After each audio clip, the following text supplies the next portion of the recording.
Kevin McCarthy is finally impeaching Joe Brandon. We've been waiting for this moment since Donald Trump got impeached, that Republicans threatened the Democratic Party. They were like, oh, if you fucking impeach our guy, well, guess what? This is going to be hot potato impeachment time. We'll impeach your guy just as hard. And now they're finally doing it.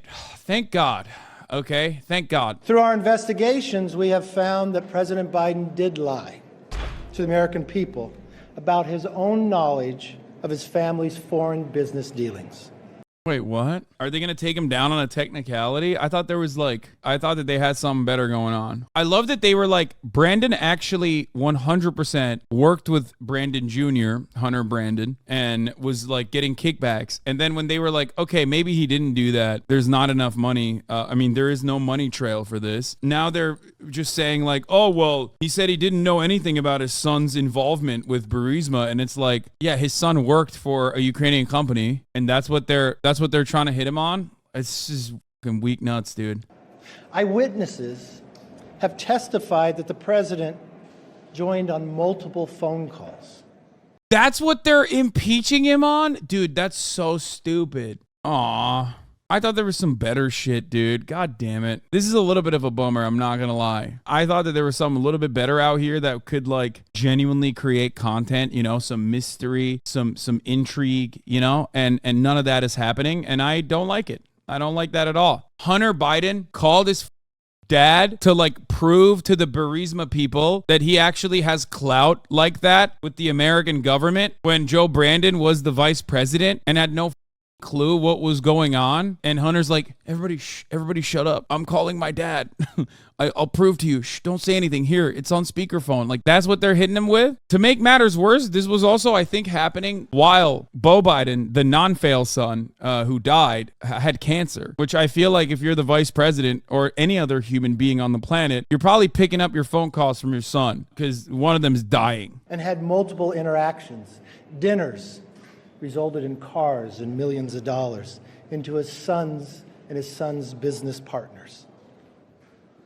We know that bank records show that nearly $20 million in payments were directed to the Biden family members and associates. Here's the counter to this, okay? If I'm a Democratic Party operative, here's what I'm saying. It seems like the modern day Republican Party, which is historically accurate as well, like the Republican Party has never cared about the American workers or even American businesses, let's be real. But modern day Republican Party seemingly cares more about businesses overseas than they do about businesses in the United States of America. And the fact that they're using government resources in this callous, careless way is expected and yet still frustrating. Are we prosecuting the president, or are we prosecuting on behalf of Hunter Biden possibly offering a bad deal to foreign nationals and companies run by foreign nationals? Is the Republican Party in the pocket of Burisma and they are upset that Hunter Biden never actually had the genuine clout and influence over the American government or his father that he claimed he had when he was getting a job? Are you the Better Business Bureau for Ukraine? Why do you care? Yeah.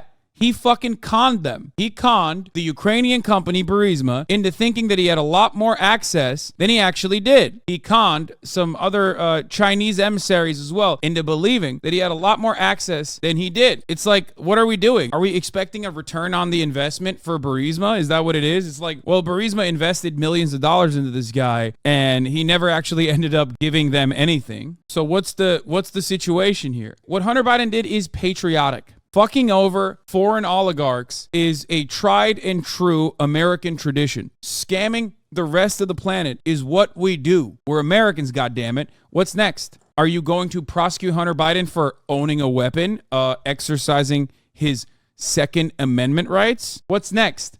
Are you going to prosecute Hunter Biden for tax evasion? All tax is theft, I say. Taxation without representation should be illegal. And this goddamn government does not represent me, Hank Pecker, because they're teaching our children homosexual Marxism in schools. I ain't paying no goddamn taxes. And now these gosh darn Republicans have dropped their principles on a dime, talking about prosecuting an American citizen for exercising his Second Amendment rights, to protect the first, by the way, scamming foreign nationals out of their hard-earned dollars, and doing tax evasion. These are three of the things that I love doing as a gosh darn patriot.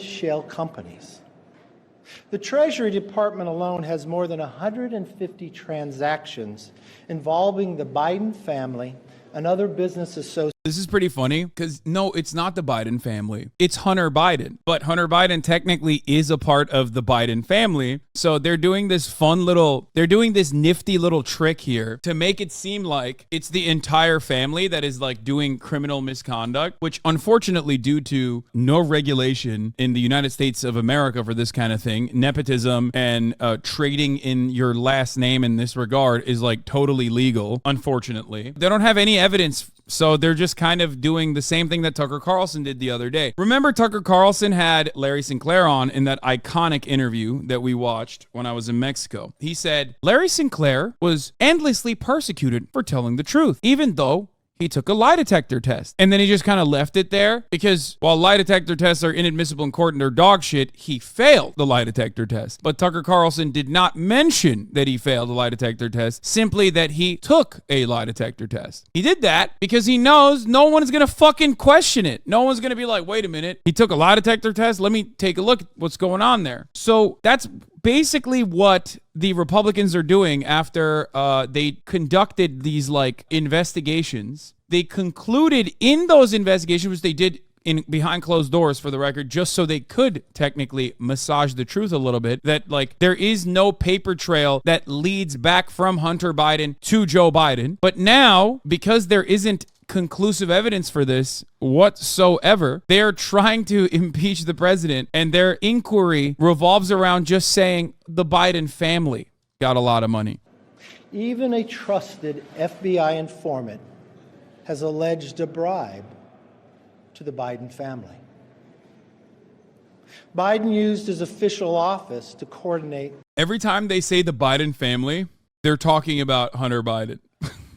None of this has anything to do with Joe Brandon, as far as I know, as far as I've heard from them, because like this is one of these things where I don't care to know about what the fuck's going on, because like either way I win, you know what I mean? Like, oh man, Hunter Biden or Joe Biden is impeached. Great. That's awesome. Who gives a shit, right? I'm in it for the fun of it. But like having said that, I had to learn about this against my will. And everything that I learned is allowing me to understand exactly what Kevin McCarthy's saying here, which is that every single time he says the Biden family, that is a neat little rhetoric trick to avoid saying Hunter Biden, because this is not impeaching Hunter Biden. This is supposed to be an impeachment inquiry into Joe Biden, the big guy, Mr. Brandon himself. Let's go, Brandon. But they don't want to, they can't say Hunter Biden, so they're just saying the Biden family. That's why today I am directing our House committee to open a formal impeachment inquiry into President Joe Biden. This logical next step will give our committees the full power to gather all the facts and answers for the American public. That's exactly what we want to know, the answers. I believe the president would want to answer these questions and allegations as well. Joe Brandon, sons of fuck up. If that was illegal, my parents would have a life sentence. Yeah, exactly. Also, ironic because like if having a fail son is illegal, literally everyone in Congress is going to jail, because the richer you are, the higher the likelihood that you're going to have a fail son. And all of these fucking corrupt dipshits have fail sons and fail daughters. Like literally, including Hillary Rodham Clinton, as a matter of fact. Now, I do not make this decision lightly. And regardless of your party or who you voted for, these facts should concern all Americans. The American people deserve to know that the public offices are not for sale. Oh, yes, the hallmark of a democratically popular decision, avoiding a House floor vote to begin the investigation because you can't pass it among your own House majority. I see nothing wrong with this. The House is not expected to vote on an impeachment inquiry, sources tell me. They will open the inquiry without a vote. This would have been a tough vote for House Republicans. McCarthy will announce this shortly at his news conference. Not to be too much like a Trump guy. You know how like Trumpers always say, like, this new indictment is gonna, breathe fire into Donald Trump's campaign. But like, this does literally make Biden look vibrant.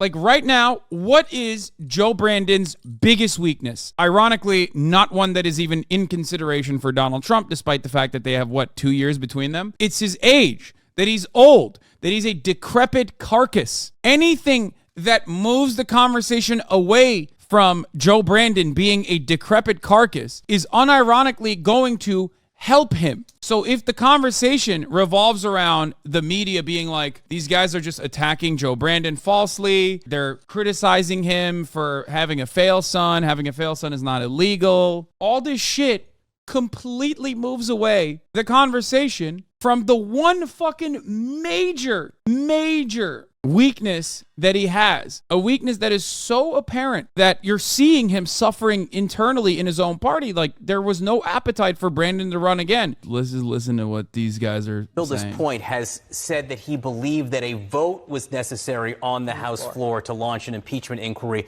I did not hear him say there he's going to call for a vote to begin an impeachment inquiry in the House of Representatives. He said he was directing the inquiry to begin. But again, this kicks off, presumably, a process here that will be very political, that up until now, we have not been presented with any evidence directly that President Biden himself did. This part is literally true, by the way. The libs over at fucking Clinton News Network are actually correct. Anything wrong here? But that's the key part about this. Yes. The investigations have been going on through a couple of committees, but what has been, even despite what the speaker said right there has been no direct evidence that Joe Biden himself has personally profited off of his son Hunter Biden's foreign work. So what are Republicans saying when asked the question, what kind of evidence do you have to impeach Joe Biden? Like, this seems sick. Like, we love it. We're the media. We love the media. Don't we love it, folks? So what kind of evidence do the Republicans have? Here is Representative Scott Perry, Republican from Pennsylvania and a Freedom Caucus chair, addressing some of these concerns from the lying fake news media. All right, last question. Yes, ma'am. Can I ask, what actual evidence do you have as opposed to allegations? British immediately discarded, opinion discarded. To show to the American public that would merit an actual impeachment inquiry of Joe Biden and prove that today isn't just about some of you. Oh, I don't know. McCarthy for the sake of enacting political revenge. This isn't about political revenge. We have the bank accounts. We can see, ma'am, you can see that the homes that the Bidens own can't be afforded on a congressional or Senate salary. You also understand that it's not normal for family members to receive millions of dollars from overseas interests. Those things aren't normal. That's not normal to have 20 shell companies. These things are not normal, and it alludes to not only just... That's not Joe Biden. That's Hunter Biden. And we also have the president, the vice president at the time, on record saying that the prosecutor was fired. Well, son of a bitch, the prosecutor was fired, right? Because the prosecutor was going after the company that his son was working on. No, he was doing the opposite. This part of the process is really stupid. And this is not new information. I talked about this literally back when the perfect phone call with Ukraine was the reason why Trump was getting impeached. He's like, dude, the prosecutor was investigating Burisma. That's why they wanted to fire him. So does that mean that, like, the entirety of the international community, the American State Department, the CIA, everyone that was interested in Ukraine in some way, civil society organizations, the IMF, the World Bank, they all were manipulated by Hunter Biden into wanting the American government to apply pressure to Ukraine to fire this prosecutor who was not prosecuting, but instead holding up the prosecution of Burisma. It is the exact opposite of what they are claiming. But before we move away from this, I want to see what John Fetterman has to say about Speaker McCarthy moving forward with the House impeachment inquiry into POTUS. Ask you about this news that Speaker McCarthy has formally launched an impeachment or has said he's going to. Oh my God, really? Oh my gosh, it's devastating. Ooh, don't do it. Please don't do it. Oh no. Sorry, we gotta run back to the office, but I love that he's just like walking around, this fucking hulking man, and he's walking around in like the absolute nuttiest fit. I love it. I'm on board. I like the John Fetterman stash too. Remember when Republicans were unironically saying that his head was, he had a head transplant or something? Here's how Republicans are handling the Kevin McCarthy situation. The Never Kevers are fucking back. On this very floor in January, the whole world witnessed a historic contest for House Speaker. I rise today to serve notice Mr. Speaker, you are out of compliance with the agreement that allowed you to assume this role. The path forward for the House of Representatives is to either bring you into immediate total compliance or remove you pursuant to a motion to vacate the chair. Yes, let's go. Do it, baby. Do it, pussy. Never Kevers are back. Here is Fox News. Play this diatribe to anyone who hasn't mainline Fox News 12 hours a day for the past couple of years, and I bet they won't have a clue about even a tenth of what Jesse Waters is saying here. Yeah. So Putin's billionaire buddy wires the Biden family $3.5 billion, and then they sit down for dinner with Joe Biden, and then Biden leaves her off the sanctions list twice. Right there, you could open an impeachment inquiry. Or how about when Joe Biden flies his son to China, he comes back with a bucket of cash, and then gets on the, hey, guys, you better pay up the rest or my dad's going to get revenge on you. And what do you know? Joe Biden starts writing the communist Chinese guy's daughter's recommendations to get into Brown. And then they grease the regulatory process so the Chinese can buy an American car company. Oh, yeah, and then Hunter gets that diamond for about $75,000 that he lost. Because if Malia Obama got a diamond and then President Obama went soft on the country that gave it to him, I'm sure that would not be a big deal at all. And then who else do we have? We have Biden flies his son down to Mexico City. Hunter meets with the president of Mexico and Carlos Slim, comes back with money, and then complains, guys, I've gotten all of your...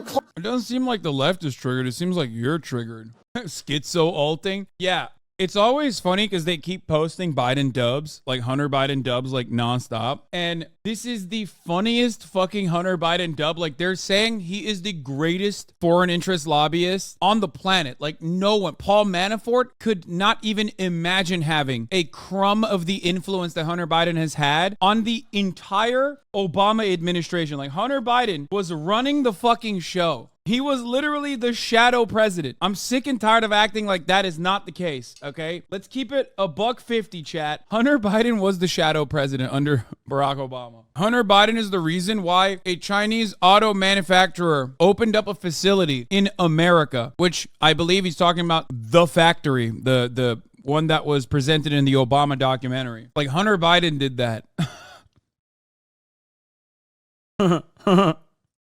It's awesome. The Biden administration has a literal trump card to play against the House GOP impeachment inquiry. In 2020, Trump's DOJ issued a binding legal opinion that impeachment inquiries are invalid without an official vote of the House. Oh, no. Is this yet another fucking moment where the Trump campaign or the Trump administration fucked it up? She wrecked them here, too.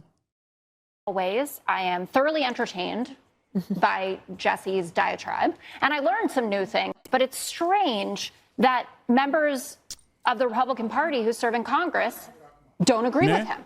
So much so that they're on record saying things like this. David Joyce, Congressman, I'm not seeing the facts or evidence. Dusty Johnson, there's a constitutional and legal test that you have to meet with evidence, and I haven't seen it. Don Bacon, there should be a direct link to the president and some of the evidence. I think we need to have more concrete evidence to go down that path. And then Ken Buck, the time for impeachment is the time when there's evidence linking President Biden. And I don't think that evidence has been presented. Now, these are not people who are Democrats. They're not members of the lamestream media or whatever you want to call it. Those are Republican Congress people. Kevin McCarthy, I guess, has amnesia. He has short-term and long-term. Last Friday, he told Breitbart that there would be no impeachment inquiry without a vote. He also, in 2019, went after Nancy Pelosi, saying if she was going to have an impeachment inquiry without a vote, it would create a process completely devoid of any merit or legitimacy. Well, welcome to the circus, Kevin McCarthy. That's what you've done. Nancy Pelosi did have that vote on October 31st in 2019. Problem is, Kevin doesn't. McCarthy has made too many promises to too many lunatics. Problem is, Kevin doesn't. So how the fuck is he going to do that? And the Never Kevers, who definitely want impeachment inquiries to go forward, still hate Kevin McCarthy more than they want the impeachment inquiries to go forward. So what the fuck are you going to do? This is why I love the Never Kevers and have been a supporter of the Never Kevers, even though they ended up failing. At once. They can barely do one thing at once. If you look at the border and you look at crime and you look at the economy. So they completely screwed our country when it came to COVID. Where am I? Obviously, all of the evidence on Trump was coming from Adam Schiff, which he wasn't even able to display. And he got away with that. So if the media cries and the Democrats bellow, I say, to quote Barack Obama, you built that. So STFU, I won't tell you what that stands for, Dana, because It was a phone call. What? Bro, there is a direct phone call between Trump and Ukrainian authorities where he literally is saying, I'm going to stop giving you aid that Congress signed up on unless you give me dirt on the person I'm running up against, potentially, Joe Biden. And Donald Trump was the president when he did that. He was the commander in chief. Like, I don't give a shit about like the implications of like refusing to give aid to Ukraine or whatever, or I don't think it's the most pressing matter at the time. But it's ridiculous to be like, there's no evidence. Like, what do you mean? It was documented.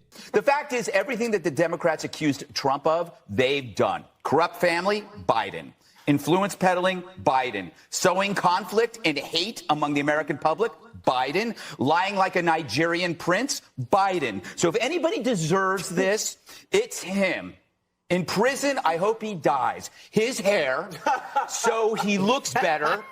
And I want to just bring us back to the first impeachment where it was about the perfect phone call. Now we know that he was right. That there was something fishy going on with Joe Biden and with the Ukraines, and the Dems was like, oh my God, this. And now we know they're right. That he was right all along. He was wrongly accused. Yeah, we should actually unimpeach him. We should go back in time. The pressure campaign that Joe Biden put on the Ukrainian prosecutor in the Burisma case, in the situation that is related to Burisma, was widely celebrated by everyone that had Western stakes in Ukraine. There was an interest in changing Ukrainian politics, or at least making Ukraine more Western friendly, moving them away from the Russian sphere of influence. So you now know that after months and months and months and months of being told that all of Europe wanted the Ukrainian prosecutor out, no one can name these people. They'll come up with one or a few. Wait, what? Yes, they can. The entire prosecution team in the UK that was literally fucking investigating Burisma when the Ukrainian prosecutor was refusing to cooperate with them, which allowed Burisma executives to get away and take out millions of dollars worth of assets without the UK prosecutors actually seizing on their assets. He single-handedly worked to hold that investigation back. It's not just that, though. IMF, World Bank, every civil society organization that had interests in Ukraine, whether you agree with them or not, or whether they were working alongside the CIA or not, does not matter, was calling on Ukraine to fire this prosecutor. They all celebrated that Ukraine fired the prosecutor. There were people in Ukraine that wanted the prosecutor gone, partially because, or I think, and this is me putting my foreign policy hat on for a moment, I think partially they wanted him gone because he was playing the middle of the road game. He was a institution for many, many years, and he wasn't playing by Western interests as hard as they wanted him to. And he was certainly corrupt as well, but just like everyone else is fucking corrupt. He just wasn't corrupt in always defending Western interests in Ukraine. CNN's K-File found a February 2016 bipartisan letter signed by several Republican senators that urged the then Ukrainian president Petro Poroshenko to press ahead with urgent reforms to the Prosecutor General's office and the judiciary. Remember, we knew about this back then when the impeachment process was being pushed for. Envoys pushed to oust Ukraine prosecutor before Biden. This is from the Financial Times. The Republican Party wanted this to happen. Trump called the 2016 dismissal of the Ukrainian prosecutor unfair in his July 25th call to Ukrainian President Volodymyr Zelensky, saying, a lot of people are talking about the way that they shut your very good prosecutor down and you had some very bad people involved. I don't think fucking Zelensky liked the former prosecutor. The 2016 letter sent by members of the Senate Ukraine caucus was signed by Republican Senators Rob Portman, Mark Kirk, and Ron Johnson, as well as Democratic Senators Dick Durbin, Jeanne Shaheen, Chris Murphy, Sherrod Brown, and Richard Blumenthal, and focused on longstanding issues in corruption in Ukraine and urged reforms of the government.